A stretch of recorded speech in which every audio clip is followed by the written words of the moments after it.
I'm just curious, as someone who's new to YouTube, new to content creation, what are some key characteristics that we should be looking at to say, hey, this is working, this isn't working, I want to double down on this? What are some things we should be looking at when it comes to creation? So first off, expect to suck at the start.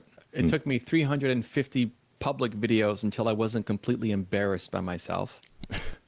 Like I couldn't watch it back, super embarrassed, like, oh my gosh, I said that, or oh, come on, you know, we're so hard on ourselves. And took 700 public videos until I inspired myself, where I watched the video back. It's like, oh my gosh, you know what?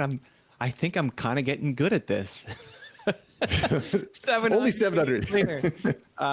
So just expect to suck at the beginning. It's fine. It's normal. Like you should suck at the beginning. Again, that doesn't mean you suck as a person. You just don't have the skill sets yet. So create expecting it not to be fantastic yet. It's hard because you know what good looks like.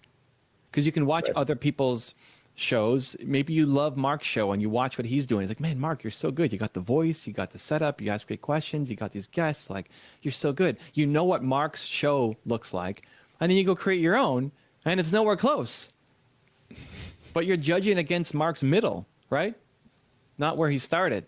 So just expect to suck at the beginning. And it's awesome. And reward yourself for putting out something that sucked, that you were afraid of, and then you just make tomorrow's better. It's not all about one video. Nobody really cares about episode 1, right? Make 2 and make 3 and make 4 and make 100 and make 200, right? You just keep going. I think until you get to 100 videos, like I would commit to making 100 videos. Don't judge yourself until you make 100 videos. Thanks for watching Mark Savant Media. Here we're going to help you create a better content in less time and turn that attention into income. If you love this video, you're going to love these videos here. Click the one. Me and my team specially selected this just for you. Click the link. Check out the video. I'll catch you here next time on Mark Savant Media.